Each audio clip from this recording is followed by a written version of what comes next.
John Wayne Gacy raped, tortured and killed 33 young men and boys between 1967 and 1978, and became one of the world's most notorious serial killers. Once in custody, Gacy was ordered to undergo a psychiatric evaluation at the Psychiatric Hospital of the University of Iowa. Two doctors examined him for over a period of 17 days before diagnosing him with psychopathy, stating that he was unlikely to benefit from any therapy or medical treatments, and that his behaviour pattern was likely to bring him into repeated conflict with society. Gacy did not express any remorse or guilt for his crimes, and in this interview you can see the casual demeanour that he holds when he discusses forgetting about his victims.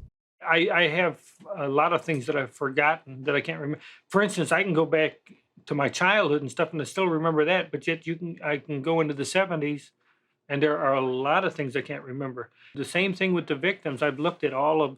I don't know if you notice here, we got pictures of every one of the victims here, and believe it or not, for the last 12 years, I've studied these photos of the victims, and there is no.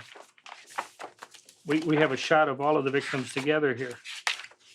And when you look over at the photos, I have no recollection of any of them. Never met them. And we've gone over this more than once. They're just names and faces. And when you look at them, the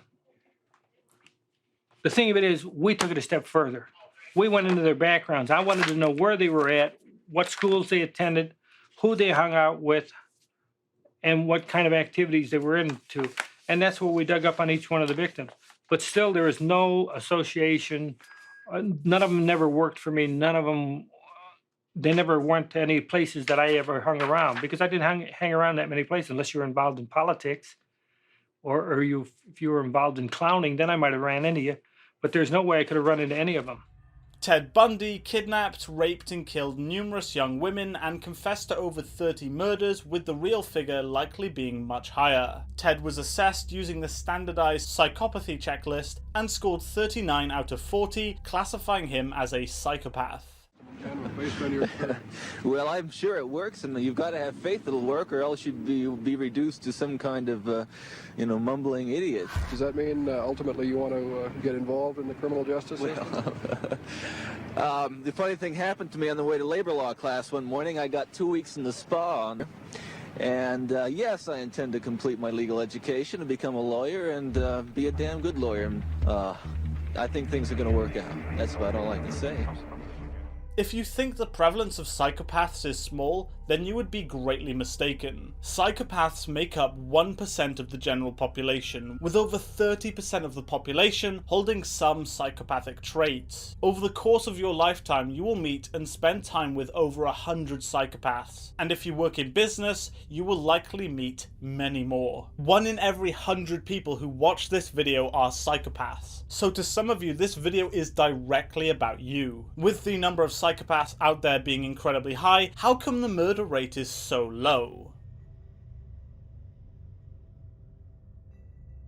Not all psychopaths are going to kill you. In fact, only 34% of murderers are classified as psychopaths, meaning that yes, psychopaths are far more likely to murder, but it's still surprisingly low considering the sheer number of psychopaths out there. There are around 20,000 murders in America each year, which would mean that there are around 5,000 murders being committed by psychopaths each year, despite there being over 3 million of them in the USA. It is highly unlikely for a psychopath to commit murder. However, although they may not kill you, psychopaths hold many traits that could cause you great harm in life, and you should be aware of them to stop yourself from falling victim to them.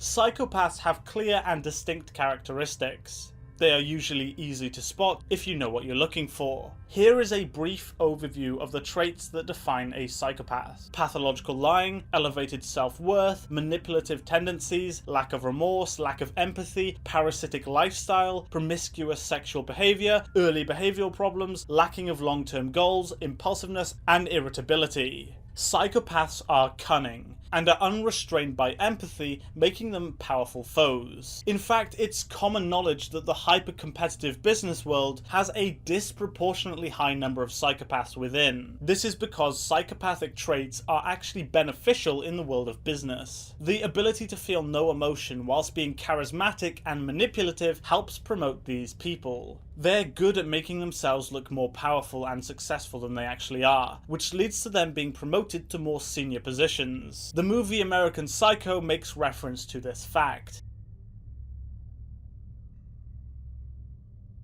So how do we spot these people if they're so cunning and manipulative? Well, actually psychopaths are incredibly predictable and easy to spot due to these traits. They're impulsive and have a greatly elevated ego, meaning that they struggle to actually achieve their long-term goals. Because they see themselves as incredibly successful and intelligent, they actually struggle to make progress in their lives. Psychopaths commonly cheat on their partners, they continually lie about even the most mundane of things, often gaslighting the people around them. They will do and say things that hurt others with no acknowledgement that they did any wrong. These are all very visible traits that can easily be spotted.